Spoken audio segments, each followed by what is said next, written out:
Ravens Rundown coming up in just a few moments from right now. But before we do, we are in the midst of a sub-battle with the Browns reports.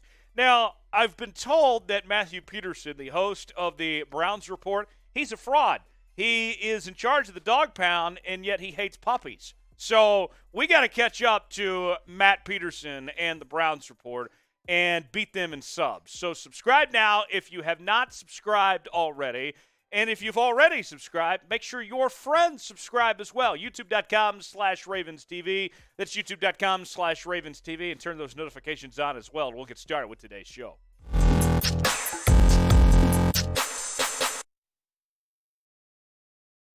Welcome into Ravens Rundown. Tyler Jones here with you. Appreciate you joining us. On today's show, we have the latest Baltimore Ravens news and rumors. And we will start with Ronnie Stanley. The Ravens offensive tackle is returning from an ankle injury, and we don't quite know yet if Stanley is going to be able to go week one for the Ravens at this point in time. And all indications point to, according to The Athletic, that Ja'Wuan James has been told to be ready to go, that if Stanley is not quite ready for that week one start, that Ja'Wuan James would be the guy to get that start in place of Stanley on the offensive line. And that's also interesting because James himself has not played in quite some time, since 2019 to be exact. More on this in just a second, but got to send some love to Ronnie Stanley. Go ahead and like today's video, and we'll use that as a message of sorts to show some support to Ronnie Stanley and his recovery. Would love to see him out on the field week one. So here is a look at the depth chart for the Baltimore Ravens entering the season. As you can see, Ronnie Stanley, the guy at the left tackle spot, Tyree Phillips at left guard, Tyler Linderbaum, the starting center, the Ravens' first-round selection. And, of course, you go on down the rest of the line there, Morgan Moses, a lot of expectations that he'll have a nice year coming over from the New York Jets. But Ja'Wuan James is interesting. Having not played since 2019 of filling that role at the left tackle spot, one of the things that I look at with Ja'Wuan James, his timetable, he opted out in 2020 due to COVID-19. And in 2021, he tore his Achilles. So it's very fascinating when you look at that, the instability that the Ravens have had at that left tackle spot with Ronnie Stanley. And now they could potentially turn to a guy that hasn't played football since 2019. That's a long time. There's a lot of things that have happened in this country since 2019. So, nonetheless, let's look at what Mark Andrews had to say in regards to Ronnie Stanley. He said he's an all-pro tackle. He's a guy that when we have him out there, and eventually when we get him out there, he's going to make a huge impact for our team. And again, it's all about giving Lamar Jackson time, helping Lamar out, and that's what he does. So, with that, an all-pro left tackle. Every team in the National Football League dreams of having an all-pro left tackle. And that's exactly what the Ravens have. They need Stanley out there. He is vital for this offense.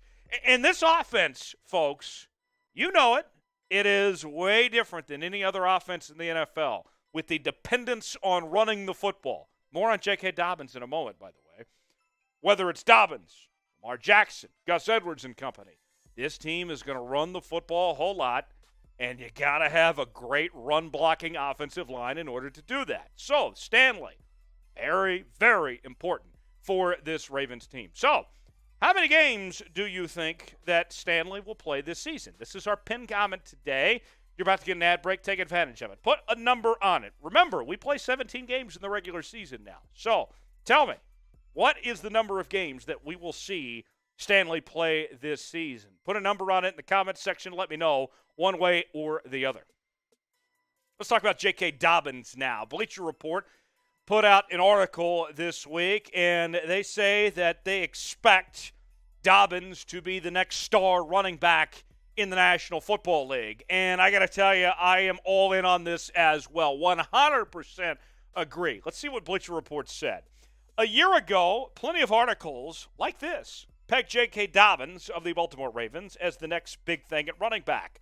As a rookie in 2020, the former Ohio State star averaged 6 yards a carry and scored 9 rushing touchdowns on just 134 carries. A second-year breakout was a fait accompli. That's French, by the way.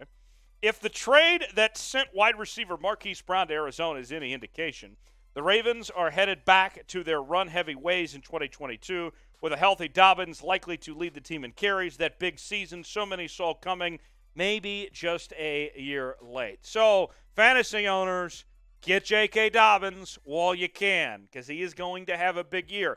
And what I would add to that, too, fantasy owners, is you may be saying to yourself, well, Lamar's going to run the ball, Gus Edwards is going to run the ball, and you have Mike Davis and potentially Tyler Beatty and Justice Hill. Is there enough carries to go around to have a decent fantasy running back? Yes, there is. In this offense, there is. J.K. Dobbins will be used a lot. Go back to 2020. Look at the numbers. 134 carries, 805 yards, 6 yards a carry, 9 touchdowns. And Gus Edwards had a big year that year as well. So, yes, draft J.K. Dobbins now while you can. Got to know. True or false statement? Today, let's see if this is a lie or not. You tell me. J.K. Dobbins will be a top 5 running back in rushing yards in 2022. Is that true or is that false? Here's all you got to do. Tell me in the comment section. Type T for true. Type F for false. Let me know one way or the other if J.K. Dobbins will be top 5 in the NFL in rushing yards in 2022. Let's talk about the Ravens wide receiver core now. Heavily criticized, and I've even had some unkind words to say at times too, so I am not projecting on this one, but nonetheless, it has been said. You all know the noise. John Harbaugh, though, seems pretty confident in this group. He's saying the right thing, saying what you would want to hear out of your head coach, that is. More from James Prochet. He says, obviously, there is a lot of noise, a lot of bad, some good around our receiver room.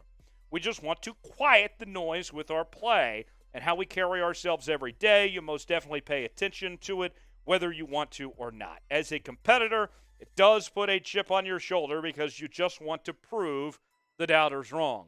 And they have a tall task ahead of them. Look, any team in the NFL that loses their top 2 receivers from the year prior, in this case with the Ravens losing Marquise Brown and Sammy Watkins, is going to be criticized. It is a time of change for the Ravens. So, we want to know, if you had to scale it, how would you grade the Ravens wide receiving core, 1 through 100? If you had to put a number on it, let me know in the comments section. Scale it one way or another, 1 through 100, let me know.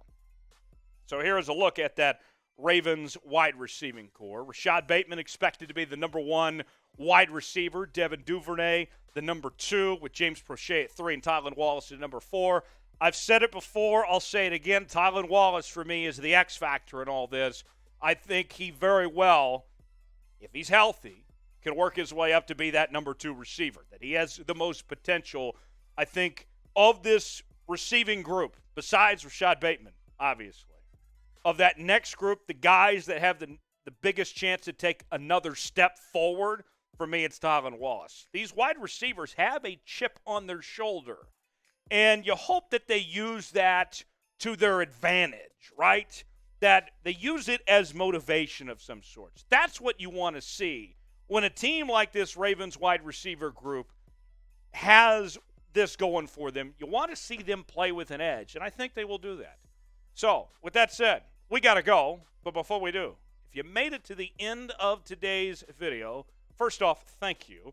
And secondly, show yourselves. Type flock in the comments section. Stand up, and we'll see you next time here on the Ravens Rundown.